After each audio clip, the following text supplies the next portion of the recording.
नमस्कार। आज हम जिस मुद्दे पर बात करने जा रहे हैं उसे सटीक शब्दों में, भावनाओं में बांध पाना बेहद मुश्किल है, या यूं कहें नामुमकिन है तो शायद अतिशयोक्ति नहीं होगी, क्योंकि इसमें बात धर्म परिवर्तन की है। यह कहानी मासूम बच्चों की भी है जिन्होंने आरोप लगाया है कि उनकी जिंदगी 3 साल के लिए नर्क से बदतर हो गई थी। इस कदर भयावह कि जिसे सुनकर भी आपको उसकी दहशत, दर्द और गुस्से का एहसास होगा, आपके रोंगटे खड़े हो जाएंगे। सोचिए उन बच्चों पर वो हर पल, वो हर लम्हा कैसे गुजर रहा होगा। वहीं यह कहानी एक ऐसे संगठन की है जिस पर आरोप लगा है कि उसने पैसे के लालच में बेरहमी की सारी हदें पार कर दी। इसके कई पहलू हैं, सब पर हम गंभीर चर्चा करेंगे, लेकिन पहले देखिए ग्राउंड रिपोर्ट।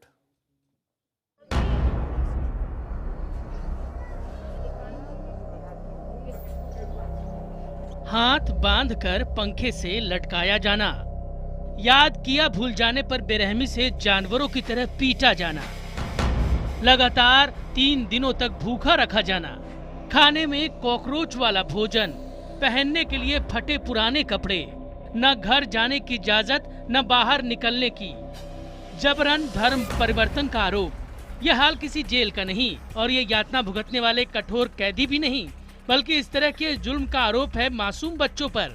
मासूम बच्चों और उनके घर वालों ने एक गैर सरकारी संस्था इमैनुअल सेवा ग्रुप पर बेहद गंभीर आरोप लगाए हैं। आरोप है कि संस्था के लोग गरीब परिवारों के बच्चों को सुनहरे भविष्य का सपना दिखाकर अपने साथ ले गए और जबरन उनका धर्म परिवर्तन करा दिया।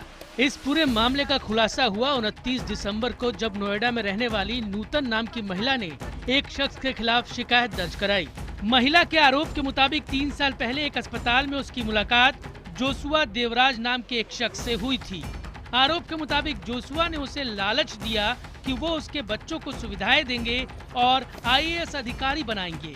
महिला के मुताबिक वो लोग उन्हें ईसाई धर्म से जुड़े पर्चे और बाइबल की कॉपी ट्रेन और दूसरे इलाकों में बांटने के लिए कहते और बदले में 1 पैसा भी नहीं देते थे। शिकायत पर जब पुलिस ने ग्रेटर नोएडा में इमैनुअल सेवा ग्रुप के चाइल्ड होम सरस्वती कुंज आश्रम पर छापा मारा तो वहां 7 बच्चे बरामद हुए।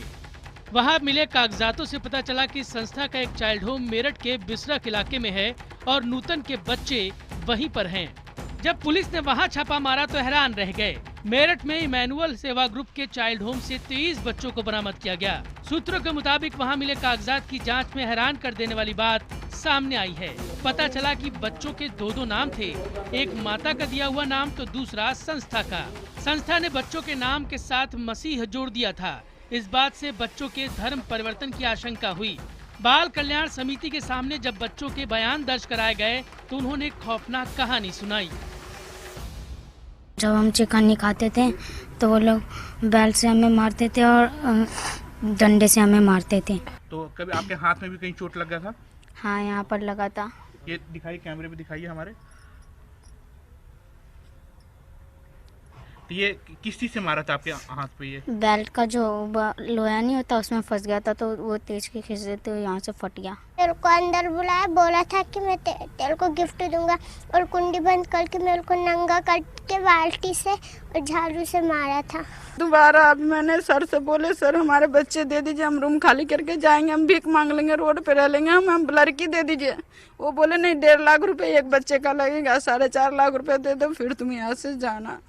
अब हमारे पास जब रोटी खाने के पैसे नहीं है तो इनको हम 1.5 लाख रुपए एक बच्चे का कहाँ से देते हैं।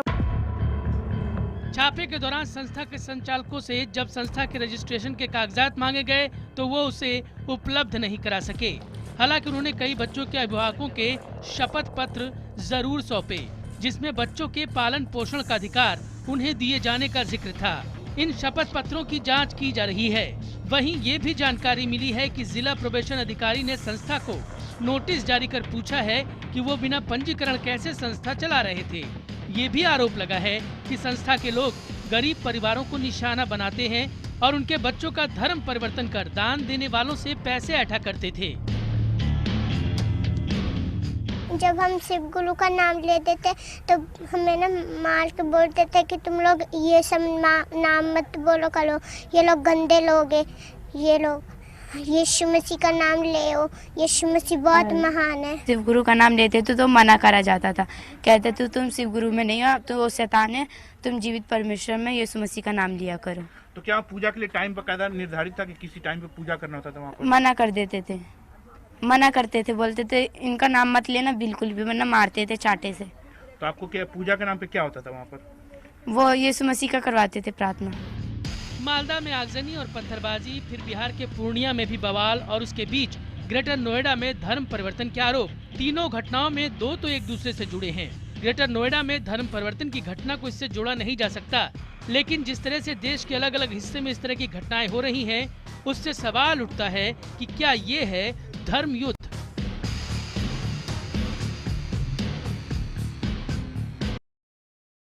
ये गंभीर मसला है। हमारे साथ खास मेहमान इस वक्त जुड़े हुए हैं। उत्तर प्रदेश के ग्रेटर नोएडा में ये वो इलाका है जो नोएडा से बिल्कुल सटा हुआ है, और यहां धर्म परिवर्तन के गंभीर आरोपों के बाद कई सवाल खड़े होते हैं। पहला ये कि क्या लालच देकर अब भी धर्म परिवर्तन करवाया जाता है?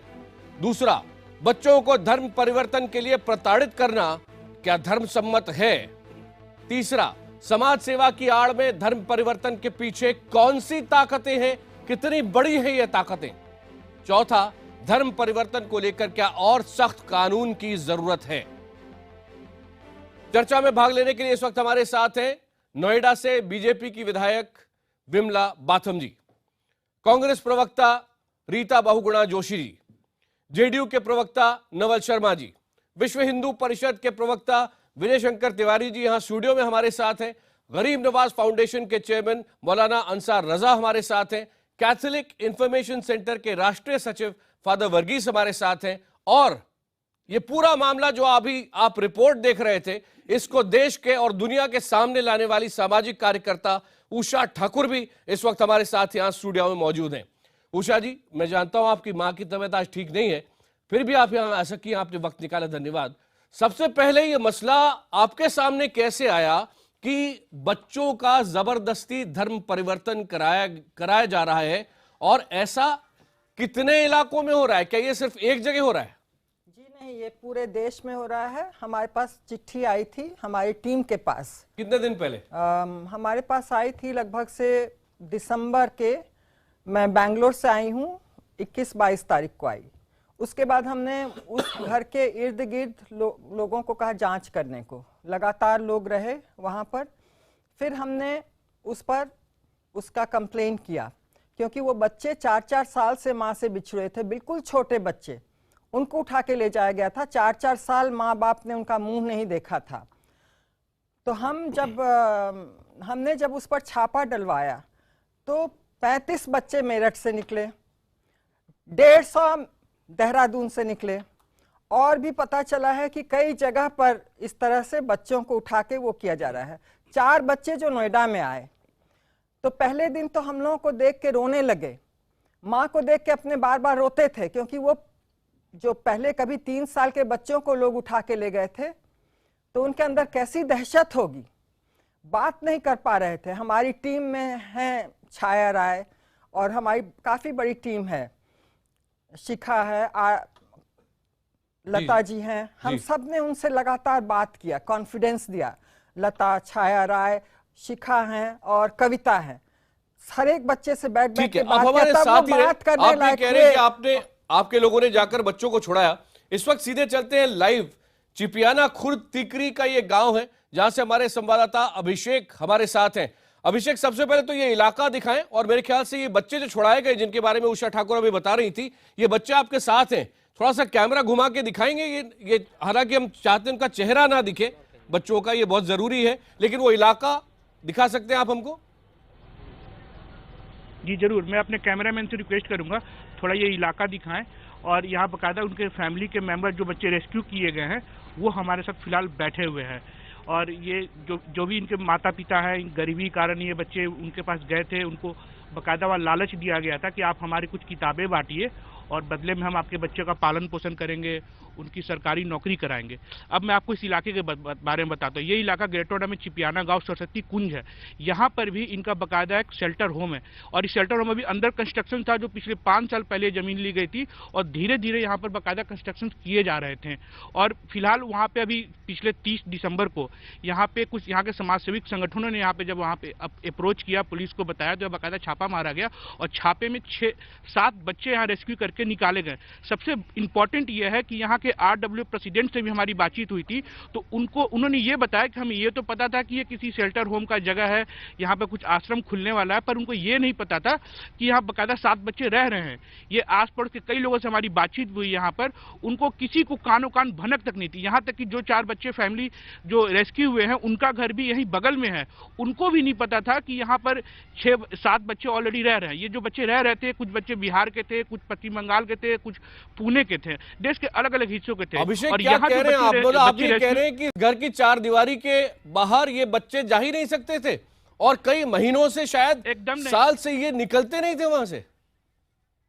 जी हाँ, यहाँ के जो RW प्रेसिडेंट हैं, इसके अलावा अभी मेरे साथ RW के एक उपाध्यक्ष भी बैठे हुए हैं, उनका भी यही कहना था कि हमें पता था कि यहाँ पे कोई आश्रम है, पर यहाँ अंदर बच्चे रहते इसकी हमें कोई जानकारी नहीं थी। हालांकि पुलिस ने दोपहर में जब हमारी टीम यहाँ IBN सिविल टीम यहाँ पहुंची तो उस समय शेल्टर होम के अंदर हम गए थे, हमने बाकायदा वहाँ देखा भी था कि अस्त व्यस्त सामान पड़े हुए थे। छोटा सा एक कमरा था जो अंदर कंस्ट्रक्शन था, उसमें नीचे गद्दे लगे हुए थे, बच्चे उसमें जैसे लग रहा था कि किसी बोरी में बच्चे को भर के रखा जाता। और सबसे इंपॉर्टेंट बात ये बताऊं कि ये जो आश्रम है यहाँ पर बाकायदा एक तहखाना भी बनाया गया है जो अंडर प्रोसेस था।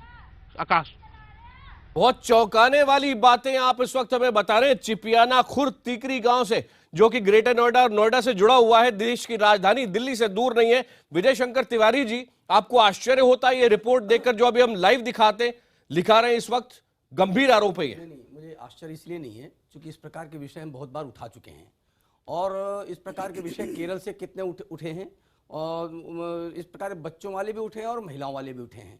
उनके खिलाफ बाकायदा एक पूरा परिपत्र भी जारी हुआ है। और आप अगर इस प्रकार के सारे केंद्रों में जाएंगे तो देश में सैकड़ों केंद्र ऐसे आकाश जी मिलेंगे आपको जिसमें यही प्रक्रिया अपनाई जाती है। और हम देखो, मदर टेरेसा जी एक बड़ा नाम है सेवा के क्षेत्र में, और उनसे जब पूछा गया कि आप ये सेवा के लिए करती हैं तो उन्होंने सेवा के लिए बिल्कुल नकार दिया। उन्होंने कहा कि हम तो यीशु के पास जोड़ने के लिए काम करते हैं, हम सेवा के लिए नहीं करते हैं। ये इस समाज में पहले से इनकी मानसिकता है। दूसरा, गांधी जी ने एक बात कही थी कि जो ईसाई बन रहे, जब उनसे शिकायत की गई कि भाई देश में बहुत सारे लोग ईसाई बन रहे हैं, तो उन्होंने कहा ये लोग वो हैं जो मुट्ठी भर चावल में ईसाई बने हैं।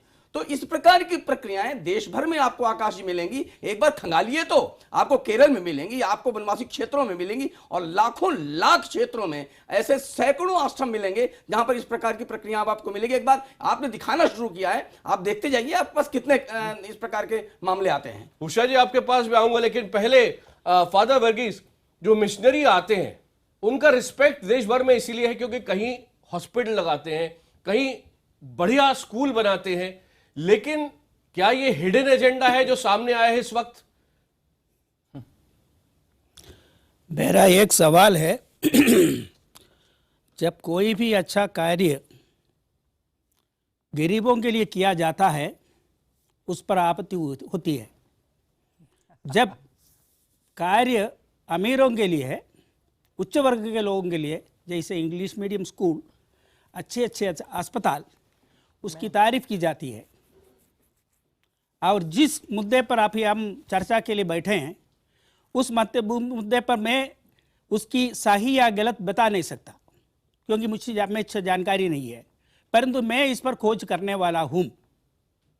और जिस तरह इस विषय अभी आपने एक बच्चे को देखा, वो बच्चा हमारी रिपोर्ट में ये कह रहा था और हमारा रिपोर्टर आज ही पहुंचा है वहां पर, ये सब उसके सामने हो रहा है जो वो देख रहा है।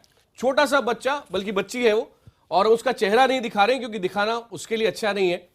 वो कह रही है कि जब मैं सदगुरु का नाम लेती थी तो मुझे पीटा जाता था और मुझे कहा जाता था ये गंदे लोग हैं, नाम ही लेना है, अगर किसी की प्रशंसा करनी है तो जीसस क्राइस्ट बोलो। इसके ऊपर क्या कहेंगे आप तो देख रहे थे ना, अभी रिपोर्ट सामने दिख रही थी। आप ये भी मैं आपसे पूछना चाहता हूँ, इसको बच्चे का जवाब सिखाया हुआ जवाब है, उसे अपने आप का है? नहीं, सिखाया हुआ नहीं है। हाँ, दूसरी जिस चीज दिन क्या आई है है? निकल के उस दिन भी बोल रही थी। और इन लोगों को गाय का मांस खिलाने के लिए भी बाधित किया जाता था, वो शायद नहीं टीवी में दिखाया गया है, और नहीं तो पीटा जाता था। अभी भी आप इसको मान नहीं रहे हैं, बिल्कुल इतना प्रत्यक्ष सारा आ रहा है और आप मान नहीं रहे मैं हैं। आपसे कुछ और बात करूंगी जिसमें मैंने बहुत साल जांच की की बात है। करनी चाहिए थी। एक आदमी बात करो, एक आदमी बात करो। There must be discipline there must be discipline in a debate. Okay. You are all educated Like people. in Either this you talk or you talk. Like in Don't this cross country, talk. there No, is no, so no. much. No, no, discipline. Usha जी आप अपनी Thank बात you पूरी very करें, मैं much. Father Varghese के पास के बाद जाता हूं। लेकिन आपने अभी गोमांस का एक और गंभीर मुद्दा उठाया। क्या आपने जब आपके लोगों ने जाकर यहां पर बच्चों से मुलाकात की, बातें की, क्या सामने आया? जी, वहां पर बच्चों ने कहा कि हमें गाय का मांस खाने को कहा जाता था, नहीं खाते थे तो नंगा करके पीटा जाता था। ये सत्य है, ये तथ्य है। जिस दिन बच्चे निकले हैं उनसे हमने उसी दिन बात किया। मेरे उसमें मोबाइल पर सारी कैद है बच्चों की बातें। और ये फिर हम गंभीर लोग आरोप है। झूठ के आधार पर काम नहीं करते। और एक बात और मैं बता दूं, इसके पहले गोल्ड मार्केट में कोई ईसाइयों का मिशन है जहां अनाथ बच्चे रहते हैं। हम एक परिवार को, बच्चों को दिलवाने के लिए घूमते रहे वहां इर्द गिर्द, बच्चे के रोने की आवाज आती रही, नहीं दिया। अंत में एक विदेशी को वो बच्चा बेचा गया। बहुत बड़ी साजिश, बहुत से काम हो रहे हैं जो हो रहा है, इसके साथ ही ये सारे सूत्र जुड़े हुए हैं। फादर वर्गीस जवाब देना चाहेंगे इसके पहले कि मैं बाकी केस के पास जाऊं? हाँ, जवाब जरूर दूंगा। आपको इतना हमदर्दी है, आप में से कितने आपने अपने देशभक्त के लोगों का भक्त होना चाहिए। देश जमीन नहीं है, लोग है देश। राष्ट्र का मतलब है इस देश के नागरिक। और आपको सुनो, आपको यह समझना है, आपको इतना हमदर्दी है, आप नागरिकों को देखभाल करो। हाँ, मैं करती हूँ। लगातार कपड़े बच रहे हैं, आपके भी नहीं करेंगे। सेवा के माध्यम से आप राष्ट्र धर्म परिवर्तन होता आप करते हैं। मैं बहुत सारे साक्ष्य लेकर के आया हूँ फादर। इतना धर्म परिवर्तन इधर होता तो इधर 2.03% से ज्यादा ईसाई होता। लेकिन कितने आए थे ईसाई यहाँ पर? कितने आए थे ईसाई? 2% कितने होते हैं? 4 करोड़ होते हैं। इतने गरीब। सुनो, मैं यह सवाल पूछना चाहता हूँ, बता रहा हूँ आपको, मैं पूछना चाहता हूँ, इस देश में इतने सारे गरीब और पिछले दर्ज के लोग किसके कारण? आप सेवा के माध्यम से नहीं, आप मेरा उत्तर दो, मेरी बात, मेरे इस देश में इतने गरीब, लाचार, पिछड़े वर्ग के अनपढ़ लोग क्यों? नहीं, देखो एक चीज है, तो ये एक बताइए, आप यहाँ आकर के धर्मांतरण करेंगे क्या? ये बताइए, ये बताइए। नहीं, आप सेवा के माध्यम से यहाँ धर्मांतरण करेंगे। अगर यहाँ गरीब हैं तो ये प्रक्रिया अपनाई जाएगी जो यहाँ पर हो रही है, ये करेंगे आप लोग यहाँ पर? ये प्रक्रिया ईसाइयों का प्रक्रिया नहीं है। मैं बताता हूँ, केरल में झबुआ में वनवासी क्षेत्रों में सैकड़ों घटनाएं आपको मिलेंगी। ननों के साथ बलात्कार होते हैं, उनको फादर बलात्कार करते हैं, उनको बचाया जाता है, आप लोग उस पर कोई टिप्पणी नहीं करते। ये करने के लिए आप यहाँ पर आएंगे? मेरे पास प्रूफ है। आज बताता हूँ लोग देखो, फ्रंट लाइन अंक 15 संख्या 21 10 23 अक्टूबर 1998 ये प्रकाशित हुई है। नहीं, आप हिंदुस्तान टाइम्स बात को, ये हिंदुस्तान टाइम्स की घटना है, ये हिंदुस्तान टाइम्स। सुनो, आज के जिस घटने का हम चर्चा कर रहे हैं उसका मैं खोजबीन करने वाला हूँ, इसके बाद मैं बात करूंगा। तो देखो बात करें, आपको बताऊंगा, ये हिंदुस्तान टाइम्स की घटना है, इस रिपोर्ट, ये फ्रंट लाइन की घटना है। हिंदुस्तान में जो रिपोर्ट आया इसको फोटो को मैं आपको सारे प्रमाण के बात करूंगा, सारे प्रमाण के बात करूंगा। मेरी बात भी सुनो। उस गांव में इसका कूड़ा मिलने वालों को भोजन कोई पुलिस से कोई बिल्कुल नहीं, लेकिन आप जो बात कर रहे हैं कि यहाँ जो जिन लोगों के ऊपर आपत्ति लगाए उससे इस संवाददाता ने कभी मिला नहीं। फादर आप कह रहे हैं यहाँ पर गरीब किसके लिए? अरे इस देश की गरीब की जनता को आप ईसाई बनाकर सेवा करेंगे क्या? इस देश के गरीब तो ऐसा ही ईसाई बनोगे क्या? ईसाई बनोगे क्या? नहीं, अब उनको बदलेंगे। आप ईसाई बनोगे? ईसाई बनना चाहते तो बनेंगे। कोई नहीं बनना चाहता है। आप वहाँ शर्त रखते हैं कि इसमें एडमिशन तब मिलेगी जब आप ईसाई बनेंगे, आपको सेवा तब मिलेगी जब ईसाई बनेंगे। ये कोई रिश्तेदार? अरे बहुत सारे प्रमाण हैं, बहुत सारे प्रमाण है। मैं आपको सारे प्रमाण लेकर के एक एक प्रमाण दूंगा। टीवी में देख रहे हैं, देखिए गाय का मांस खिला रहे थे। बहन जी, इसमें लिखा है 22 का मांस है, तो आप गाय का मांस ले आ रही है। गाय का बच्चा इधर लिखा है 22 का मांस, इसमें लिखा है। आप गलत बोल नहीं सकती। मैं सही बोल रहा हूँ, जाकर देखा है। जो मैंने रिपोर्ट जाके आपके देखा हाथ है। में है हाँ। वो मेरे ख्याल से एक अखबार की रिपोर्ट है ना, उसमें आप ये कह रहे लिखा है कि भैंस का मांस खिलाया जाता हाँ, था। इधर लिखा है, देख लो। लेकिन ये तो उन वीडियो बच्चों में से है उस मिलके बच्चे आई है का। ना, हाँ, ये जो कह रही है बच्चों उन को बच्चों से छुड़ाया मिलने के है। आधार पर को करिए। सिखाया गया बच्चों है को बहुत सारी छुड़ाया चीजें, है। इसके पीछे साजिश है। साजिश कोई नहीं है। और यदि ये संस्था ऐसा चलता है, वो क्रिश्चियन संस्था नहीं है। ऐसा रीता चलने बहुगुणा वाला जोशी संस्था जी, क्रिश्चियन आप संस्था सबकी नहीं बात है। बड़े ध्यान से सुन रहे हैं इतनी देर से। नवल जी आपके पास भी आ रहा हूं। पहले रीता जी, आपको आश्चर्य हुआ जो अभी हम रिपोर्ट दिखा रहे थे और जो बातें आपके सामने आई हैं? दिमाग घूम गया मेरा, झूठ। मुझे एक पूरा मिनट ईसाइयों के दीजिएगा, मैं बदनाम 2-3 करने के टिप्पणियां लिए सब करूंगी साजिश जो मैंने भी है। सुनी है ईसाइयों का बातें। जो सबसे हमने पहली बात तो ये कि दिखाया बहुत ही खासकर जो बच्चों को दिया गंभीर जाता है गंभीर क्रिश्चियंस को, आपराधिक मामला पैसा ले है। लेके हिंदू को एक बच्चा नहीं दिया गया था, हमने गंभीर गाजियाबाद में आपराधिक दिलवाया। मामला रीता जी इस वक्त कह रही। रीता जी बात पूरी करें, फिर मैं लौटूंगा इधर। कितने गरीब बच्चों को जी रीता जी, रीता जी, देखिए, रीता जी, गंभीर लोग आपराधिक ले मामला रहे हैं। है रीता जी, और गले जो में लोग इस तरह लगाते का हैं, काम गोद करते में रखते हैं हैं, वो व्यवसायी अपने बुलाए अंकल जा में सकते आंगन में हैं, आने धार्मिक देते नहीं हैं। बुलाए जा छुआछूत सकते। किस देश का वे दान अपने है? धर्म को भी शर्मिंदा छुआछूत करते कुछ हैं, नहीं है। इस देश का दान है। समाज को भी शर्मिंदा ये करते बड़ा दान हैं। है। मैं ये जानती हूँ कि चाइल्ड प्रोटेक्शन एक्ट है, बच्चों को नाजायज तरीके से माँ बाप से दूर करना, कैथोलिक और उनको इस प्रोटेस्टेंट तरह की के बात कार्य कर में रहे हैं। लगाना, चाहे उनसे श्रम करवाना या उनको धर्म का परिवर्तन का पाठ कराना, ये गैर कानूनी है। ये हमारे नहीं, अलग विषय कैसे हो गया ये? नहीं, ये झगड़ा नहीं है आपके पास। कैथोलिक और प्रोटेस्टेंट आप दलित ईसाई मानते हैं कि नहीं मानते हैं? वहां भी दलित ईसाइयों की बात करते हैं कि नहीं करते हैं? आप जो ईसाई हो जाते हैं दलित, उनको भी ईसाई दलित की बात करते हैं। अरे आप वही बात कर रहे हैं, मैं वही बात कर रहा हूं। मुद्दा बदलना नहीं। मुद्दा आप मतलब इस मेरे साथ इस दो बात पर मेहमान बात और हैं, कैसी नवल डिबेट हो जी रही है? और साथ ही दो साथ तरफा बीजेपी दो जने विधायक बात कर नोएडा रहे से। हैं, हम दो लोगों औरों को के भी लेके बोलने का गए। मौका विमला जी, दीजिए। उनके पास भी जाऊंगा, लेकिन एक मिनट, सब रुके, सब रुके। बाहर से रीता आए जी हुए अपनी क्रिश्चियन बात को पूरी दिया। करें, उसके बाद मैं ब्रेक लूंगा और फिर मैं बाकी मेहमानों के पास शुरुआत करूंगा। रीता जी, देश तो बर्बाद हो देखिए, गया। डिबेट हो रही है। मैं बाकी पैनलिस्ट से निवेदन कर रही हूं कि अगर आपकी बात हम चुपचाप सुन रहे तो हम हमारी बात भी सुन लीजिए। देखिए, सीधी सी बात है, हमारा संविधान, हमारा कानून बच्चों के शोषण को, धर्म परिवर्तन को, इनमें इनकी आजादी जबरदस्ती से नहीं देता। किसी बच्चे को बिना उनके माँ बाप के इजाजत के आप जबरदस्ती नहीं रख सकते। किसी भी बच्चे को आप धर्म परिवर्तन नहीं कर सकते। लेकिन प्रश्न यहाँ दूसरे हैं। प्रश्न ये है कि ये अपराध है और जिन लोगों ने किया है, क्या वो धार्मिक व्यक्ति है, वो चर्च है? अगर चर्च है तो बहुत गंभीर है, और अगर स्वयंसेवी संस्था है तो इस देश में हजारों स्वयंसेवी संस्थाएं बच्चों को बेच रही हैं, गलत काम कर रही हैं। ऐसे लोगों को कड़ी सी कड़ी सजा होनी चाहिए। लेकिन पूरी दिशा बदल देना और पूरी दिशा बदल के इसको एक भावुक प्रश्न और इसको संवेदनशील प्रश्न बना के सम्मुख रखना, ये अनुचित है। हमें कहना ये बिल्कुल चाहिए कि रीता जी, ऐसे लोगों को रीता कड़ी जी, आपने सजा दो। महत्वपूर्ण बात कही है वो कि यहाँ स्वयंसेवी ओवर संस्थाएं हैं, इमोशनल नहीं उन्होंने होना व्यवसाय चाहिए, किया है। लेकिन पूरे व्यवसाय देश किया के है धर्म सामने नाम पर। सच्चाई आनी चाहिए। इस मामले की अभी साल जांच बाद चल रही है, बच्चे गंभीर हैं, आरोप है। हमारे सामने और उषा हैं। ठाकुर देश को ने समझ में मामला आ रहा उठाया है। हमारे रीता साथ जी, है। आप क्या कह रही है? देश को चाहिए। समझ में आ रहा है उसको किसके बचाव कर रहे हैं और क्या कर रहे हैं? ऐसा ये देश को समझ में आ रहा है। गंभीर आरोप लगे हैं और आरोप ये है कि छोटे छोटे बच्चों को जबरदस्ती उनका धर्मांतरण करा के ईसाई बनाया जा रहा था। इस मामले की जांच अभी जारी है। खास मेहमान हमारे साथ हैं। अंसार रजा साहब, आप जो इंटरव्यू अभी देख रहे थे, छोटे छोटे बच्चों को देख रहे थे, आपको देख के आश्चर्य हुआ?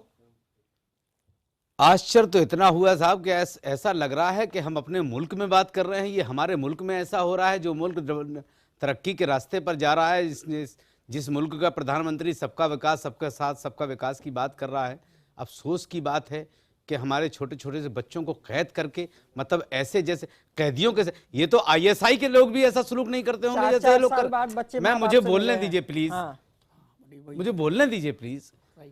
वो काम जो वो लोग नहीं कर सके, इतना जुल्म, इतना बच्चों पर जुल्म किया जाए। जहां तक धर्म परिवर्तन का सवाल है, आकाश जी, मैं आपके चैनल के माध्यम से हुकूमत को यह बात कहना चाहता हूं कि धर्म परिवर्तन के ताल्लुक से इतना सख्त कानून बने, इतना सख्त कानून बने कि आदमी सुन करके कांप जाए। और जो लोग ऐसा कर रहे हैं, सबसे पहले उनको अरेस्ट करना चाहिए। अरेस्ट के बाद इनके ऊपर 302 और 307 की धाराएं लगाना चाहिए। ये किसी को कत्ल करने से कम नहीं है ये। और जहां तक सवाल, पता नहीं वो किस मजहब के मानने वाले हैं जो नहीं गोश्त खाते हैं, आप जबरदस्ती मांस खिला रहे हैं आप उनको। ये साहब कह रहे हैं कि साहब अखबार की रिपोर्ट आप दिखा रहे हैं कि साहब वो भैंस का गोश्त है। मैडम ने एक चीज जो होकर के आई हैं वो गाय का मांस खिला रही हैं। अब गाय का मांस, जहां तक सवाल गाय का आता है साहब, उनके पास कहां से आ रहा है? इल्जाम हमारे ऊपर के साहब मुसलमान गाय काट रहा है, गाय का गोश्त वहां आश्रम में खिलाया जा रहा है। हाँ, गाय का खिलाया जा रहा है। अभी थोड़ी देर पहले फादर वर्गीस कह रहे थे कि कहीं ये कोई साजिश तो नहीं, क्या बच्चों को सिखाई गई है बहुत सारी ये सब नहीं, ये सब कहने की बातें हैं आकाश जी।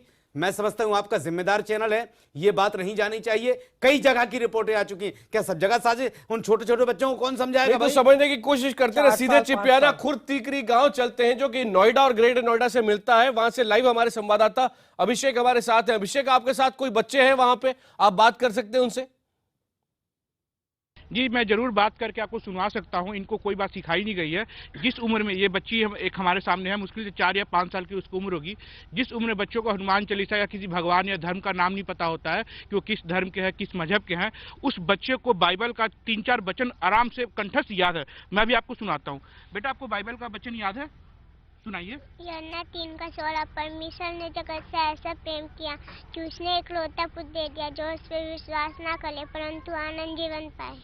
आपको और भी कुछ याद है बेटा इसके अलावा? प्रवचन सुनाइए। रोमियो 10:13, जो कोई प्रभु का नाम लेगा वह उद्धार पाएगा। एक और बच्चा हमारे पास है, मैं उनसे भी सुनाता हूँ। उसको तो बकायदा इंग्लिश में बाइबल का प्रवचन याद है। बेटा, आप बताइए। Genesis 1:31, God saw all that he made, it was very good. मैं बता रहा हूँ, मुझे भी ये प्रवचन याद नहीं है और ना ही मैंने कभी सुना था इसके बारे में। अब ये बच्चों को आप समझ सकते हैं कि इसको किसने कुछ सिखाया है या इनको जबरन इनके आदत में शुमार किया गया है, याद करवाया गया है।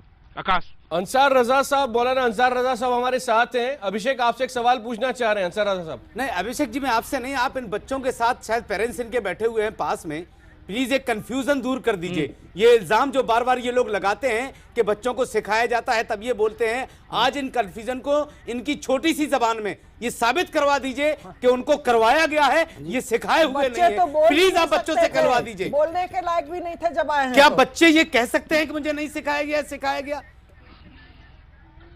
नहीं, इसमें सबसे पहले इनकी जो माँ है उनसे बात कराना जरूर चाहूंगा। इनसे पूछते हैं कि ये कहाँ, कैसे ये बच्चे वहां तक पहुंचे हैं। बिल्कुल मैडम, ये बताइए कि क्या मजबूरी थी कि आप लोग वहां पहुंचे और कैसे ये बच्चे आपके देहरादून या ऋषि मेरठ के आश्रम में पहुंचे हैं? हमारा मकान करकटडुम्मा कोर्ट के पास झुग्गी थी, राजीव कैंप, ईस्ट अर्जुन नगर, वहाँ से तोड़ दी गई थी। मैं रोड पे रहती थी, वहीं पे देव सर आकर के बोले थे तुम्हारे बच्चे को पढ़ा लिखा के सरकारी नौकरी दूंगी और तुझे रहने के लिए घर भी दूंगी और तुझे भी प्लस में हम नौकरी देंगे। बाइबल बांटना, मेरा ऑफिस का कार्ड ले करके प्रचार करना। हम बाइबल बांटने जाते थे विदाउट टिकट, रेलवे में, नए लैट्रिन घर में भी छुप जाती थी टीटी को देख करके। लेकिन हमें सर से कभी भी पैसे मांगते थे, देते नहीं थे। मिस्त्री गिर गया छत से, तब भी उन्होंने देखने नहीं आए हैं और उन्होंने पैसे नहीं, मैंने उनको हेडगवार करकटडुम्मा कोर्ट से इलाज कराए हैं, उन्होंने कोई पैसे नहीं दिए, उन्होंने कोई देखने आया। बच्चे से मिलने की बात करते थे तो कहते थे बच्चे का परछाई से दूर रहो नहीं तो तुम्हें बेल्ट से मारा जाए। क्या आपको पता था कि आपके बच्चे कहाँ रह रहे हैं? नहीं, मुझे तो गेस्ट हाउस सीमापुरी डिपो पे आप जरा से इनसे पूछिए क्या उन लोगों के नाम बता सकते हैं? गरीब नवाज फाउंडेशन की तरफ से FIR हम दर्ज करवाएंगे उन लोगों के खिलाफ। मिलने की गुहार करती थी, उन्होंने बोलते 1.5 लाख रुपए इंतजाम कर लो तुम मिल जाए लोग। एक बच्चे आपको उन लोगों का नाम पता है जिन लोगों ने आपको ये लालच दिया कि हम आपके बच्चों को नौकरी लगवाएंगे, ढंग से पालन पोषण करेंगे? देव सर हैं, देव सर यहाँ थे और ये आनंद था, आनंद, देव सर, ये दोनों हमारे से बार बार बातें करते थे। देवराज का पूरा नाम पूछिएगा, देवराज का पूरा नाम, कॉन्टैक्ट नंबर हो या एड्रेस हो? देवराज गौड़, आनंद गौड़ पंचिल में रहते हैं, लड़कियों के साथ जो ठीक है, बाइपर से ठीक है, बाल्टी बस ठीक है, आपकी बात समझे हम। आपका हम कांटेक्ट भी करा देंगे, गरीब नवाज फाउंडेशन और कोई और संगठन अगर यहाँ काम करना चाहता है हम काम करेंगे साहब, इस पर हम काम करेंगे। नवल शर्मा जी, आपसे जानना चाहता हूं, आज सुबह जब मैंने ये खबर सुनी कि हमारा रिपोर्टर जा रहा है यहाँ पर, मुझे आश्चर्य हुआ कि दिल्ली के पास ऐसी कोई चीज हो सकती है क्या? हो सकता है ये खबर झूठी हो, लेकिन ये बातें देखकर मुझे कुछ और ही लगता है। नवल शर्मा जी, देखिए, मैं आपके खबर की सत्यता पर कोई सवाल नहीं उठा रहा हूं और जो मानवीय सरोकार है उससे मैं भी सहमत हूं। भारत में धार्मिक स्वतंत्रता की रक्षा होनी चाहिए, इस बात का मैं भी हिमायती हूं। लेकिन जहां तक नोएडा वाले मामले का प्रश्न है, वहां पुलिसिया जांच चल रही है और जब तक अनुसंधान प्रक्रिया पूरी नहीं होती है, निष्कर्ष पूरी तरह उभर कर सामने नहीं आ जाते हैं, तब तक कुछ भी कहना प्रीमैच्योर होगा। और बहुत ज्यादा कहने का मतलब यह होगा कि आप इसकी आड़ लेकर कुछ और निशाना साधना चाह रहे हैं, सांप्रदायिक ध्रुवीकरण का खेल खेलना चाह रहे हैं। मैं अभी आपके डिबेट को सुन रहा था, खासकर विश्व हिंदू परिषद के नेता जिस तरीके से अपनी बातों को बता रहे थे, देखिए यह बेहद ही गंभीर और संवेदनशील मसला है। अभी मदर टेरेसा की बात मैं सुन रहा था। मदर टेरेसा को भले आप न माने, लेकिन मदर टेरेसा को मानने वाले नवल शर्मा जैसे सनातनी हिंदू भी काफी संख्या में देश में मौजूद हैं। तो मदर टेरेसा आपके परिचय की मोहताज नहीं है। मदर टेरेसा ने अगर यह कहा कि मैं दूसरे की सेवा कर रही हूँ, नहीं, आप उनसे गलत व्याख्या कर रहे हैं। मैं आपकी बात को नहीं करता, राजनीति करने बैठे हैं, इंसाफ दिलाने बैठे हैं। प्रवक्ता महोदय, मैं आपकी गलत बात कर रहे हैं आप गलत बात कर रहे अपेक्षा है। हैं। मैंने क्या कहा था पहले, आपसे भी अपेक्षा है कि आप मेरी बातों को सुनिए। करिए, नवल शर्मा जी कलेक्ट करिए। हमने आप कहा मेरी था बात कि को सुनिए। मदर टेरेसा ने कहा है कि हमें यहाँ सेवा करनी नहीं है। आप इससे मन शुद्ध न बनाएं, इससे मन शुद्ध न बनाएं। मैं बात कर रहा हूँ, आप नंबर आएगा तो आप बात करिए। ये टेलीविजन चैनल का डिबेट है। नवल साहब एक बात बताइए, शर्मा जी सुनिए मेरी बात। आपने ध्यानपूर्वक मेरी बातों को सुनना पड़ेगा, क्योंकि मैं जान रहा हूँ कि मैंने आपको शर्मा जी, आप किसी पार्टी से बिलोंग करते हैं, आपको राजनीति करने के लिए बहुत खुला मैदान है। आपको एहसास होना चाहिए कि जिन बच्चों को इंसाफ मिलना चाहिए था, आप इंसाफ ना दिला करके आप राजनीति कर रहे हैं। रहा सवाल मदर टेरेसा का, मदर टेरेसा को बुरा किसने कहा? हम इज्जत कर रहे हैं उनकी, उन्होंने बहुत बड़ा काम किया है। सुनिए ना, अरे सुन लिया जाए भाई साहब। मैंने डिबेट की शुरुआत में कहा कि जो मानवीय सरोकार है, मैं उनसे पूरी तरह सहमत हूँ। और यह अगर पुलिसिया अनुसंधान में साबित होता है तो यह गंभीर मामला है और दोषियों को दंड मिलना चाहिए। हिंदुस्तान में आज तक नतीजा क्या अगर कोई दोषी पाया जाता है तो उसे दंड मिलना चाहिए। लेकिन आप इस घटना की आड़ लेकर आप तो ये बताइए कि हमारे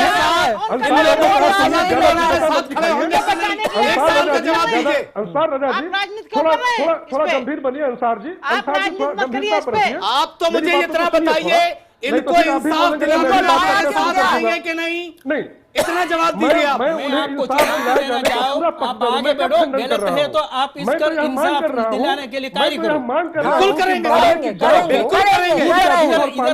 जोर से चिल्लाने से मतलब नहीं है।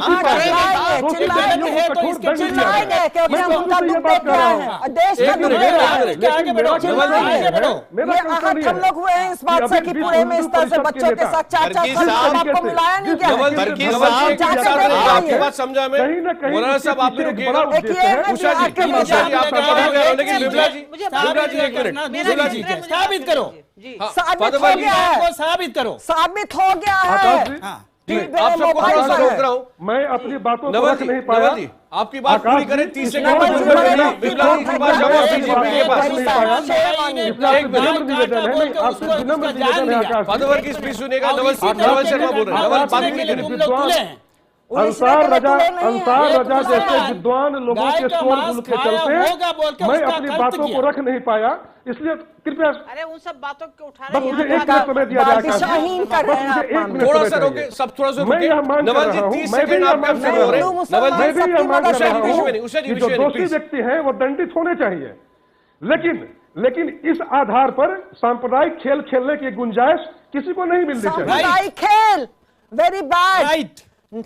अनिल जी, मैं जो बात कहना चाहता हूँ, मालदा में जो मालदा आकाश जी इजाजत नहीं हुआ खेला जा रहा है, आपने कोई कार्रवाई की क्या? मैं वहाँ शिफ्ट करता हूँ, पूर्णिया में जो 25,000 लोगों का जमावड़ा हुआ, खाना फूका गया, आकाश पर आप क्या कहते हैं? बड़े दुख की बात है और इस तरह की बात बोल रहे हैं, शर्म आती है मुझे। नवल जी, मैं देख के आई हूँ। मैडम एक मिनट रुक जाइए। शर्म आती है मुझे आपकी सोच पर। हम पर क्या शर्म आएगी? शर्म आएगी मुझे आपकी सोच पर कि बच्चों के शोषण से जुड़ा यह मामला है, बच्चों के शोषण से जुड़ा यह मामला है, और इस मामले पर मानवीय दृष्टिकोण अपनाने के बजाय आप राजनीति की रोटी सेक रहे हैं। पहले भी आपने ऐसे मामले देखे, उनमें नतीजा सामने आया है। नवल जी को उसके बारे में थोड़ा सा बताइए। देखिए ऐसा भारत में तो धर्म परिवर्तन का सबसे गंदा इतिहास आपका रहा है। कर रहे हैं, ताजी बात कर रहे हैं। ये सिर्फ अपने आप को बचाने के लिए, और अब ये गलत पैरवी कर रहे हैं। देखिए जिनके साथ अन्याय हुआ है वो लोग जो है वो क्या कह रहे हैं, उस सामने सबूत सामने टीवी पे आप देख रहे हैं, और फिर भी आप उनकी पैरोकारी कर रहे हैं। और ये मैं आपको बताऊं, ये क्षेत्र मेरा क्षेत्र है, ये नोएडा और ग्रेटर नोएडा में आधा आधा हिस्सा बटा हुआ है। मैं अभी 2-3 दिन पहले यहाँ सरस्वती कुंज चिपियारा खुर्द में गई थी, किसी का कोई फंक्शन था वहाँ, और मेरे विकास कार्य वहाँ चल रहे हैं बहुत सारे। मेरा तो बहुत जुड़ाव है इस क्षेत्र से, लेकिन मुझे कानों कान कभी खबर नहीं हुई। अब मैं यहाँ जाके इसकी पूरी इंक्वायरी करूँ, क्षेत्र में जाऊंगी, मैं कल ही जाऊंगी और मैं बात करूंगी कि ये क्या हो रहा है और क्या कौन इसमें कल्पित है, कौन किसने ये सब किया, ये मैं सारा पता मेरे पास आज रात तक आ जाएगा। लेकिन ये बताइए आप, सामने माँ बयान दे रही, बच्चे बयान दे रहे हैं, ये कितना दुखद है, कितना दुर्भाग्यपूर्ण है।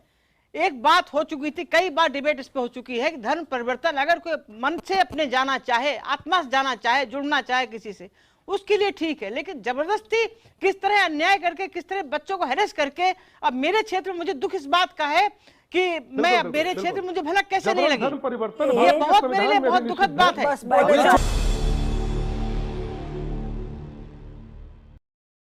क्या बच्चों का जबरदस्ती धर्म परिवर्तन कराया गया? हमारे साथ खास मेहमान इस वक्त जुड़े हुए हैं। उषा ठाकुर, इस मामले को इन्होंने सबसे पहले उजागर किया, देश के सामने आया। 35 बच्चे मेरठ के, 150 देहरादून के और 7 ग्रेटर नोएडा में, जहां हमारे संवाददाता अभी भी हैं। थोड़ा विस्तार से बताएं, नवल जी भी ध्यान से सुन रहे हैं, क्या आपने देखा? हमारे पास चिट्ठी आई थी वहां से, और लोग आए थे तिगड़ी से कि हमारे बच्चे 4-4 साल से हमें नहीं मिल रहे हैं, रो रहे थे। और वो चिट्ठी है 28 तारीख की। हमने वहां पर मुआयना करवाया, अपने लोगों को रखा, जिसमें कि अभिषेक के साथ जो व्यक्ति बैठा हुआ है वो भी हमारे टीम में है। उसने लगातार उस घर पे नजर रखी। उसके बाद हमने कंप्लेन आगे किया, जिससे कि वहां छापा पड़ा, फिर मेरठ में पड़ा, वेल एस्टैब्लिश्ड है, क्योंकि 3 से 4 साल से अगर ये था, फादर वर्गीस, कोई ऐसी चीज नहीं है जो पहली बार यहां पर हो रही है। 3 से 4 साल से ये बच्चे इनके साथ थे, इनके पास दिल्ली में आश्रम है, मेरठ में आश्रम है, देहरादून में है, ग्रेटर नोएडा में है। इसके खिलाफ आप क्या कार्रवाई कर सकते हैं? अगर आपको लगता है कि यह गलत है, आप आगे बढ़ेंगे इनके खिलाफ कार्रवाई के लिए? फादर वर्गीस, मैं इस बात पर मेरी तरफ से इन्वेस्टिगेशन, जांच पड़ताल के लिए कोशिश करूंगा, और यदि सच निकला, मैं इन चर्च के, इन संस्था के लोगों को साफ बोल दूंगा, आप जो कर रहे गलत है, वो ईसाई धर्म के अनुरूप नहीं है। अंसार रजा, बस मैं सिर्फ इतना कह सकता हूं, इसमें कोशिश करने की कोई बात नहीं है। सेंट्रल गवर्नमेंट को फौरन एक कमेटी बना करके जितनी भी ये संस्थाएं हैं जहां जहां इस तरह के काम हुए, जहां ये बच्चे पकड़े गए, फौरी तौर पर जांच होनी चाहिए, और जो मुलव्विस पाए जाते हैं उन्हें कड़ी से कड़ी सजा मिलनी चाहिए। देखो आकाश जी, सेवा के नाम पर शर्तें नहीं लागू होती हैं।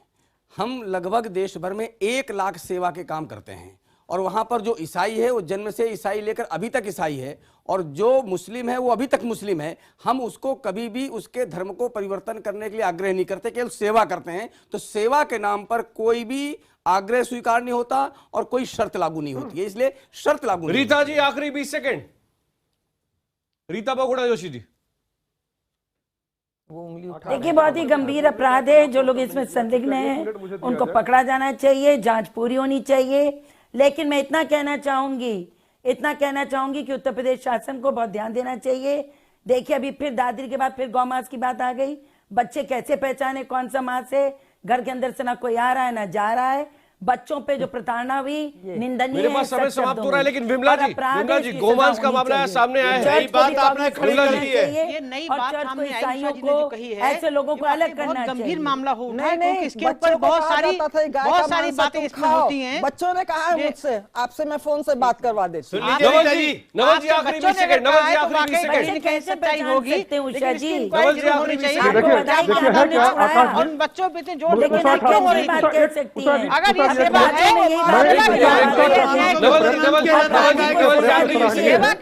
जो दोषी है वो दंडित हो। लेकिन जाते जाते विश्व हिंदू परिषद आरएसएस के लिए एक सवाल, कभी आज तक आपने सुना, कभी आज तक आपने या देश ने सुना कि मोहन भागवत ने मदर टेरेसा की तरह कभी किसी गरीब और कुष्ठ रोगी का क्या नॉनसेंस बात कर रहे हो? किसी का पैखाना साफ किया हो जिसने और आप जिंदगी में जैसे सेवा नहीं की हो, दक्षिणपंथी वो मुझे ताकतें भाषण दे देश रहा को है। सेवा क्या का नॉनसेंस महत्व बात कर रहे हो? समझेंगे? क्या जानते हो सेवा का भागवत महत्व की शैली? समझेंगे? नॉनसेंस कभी बात करना देश की बंद सेवा करो। करने का इतिहास नहीं है 1 लाख से ज्यादा और आप सेवा जैसे करते हैं। मेरे पास समय और समाप्त हो आप गया है, लेकिन IPN 7 इस खबर पर आगे भी नजर रखेगा। इस वादे के साथ इस डिबेट को आज यहीं समाप्त कर रहा हूं। नोएडा की घटना तो आपके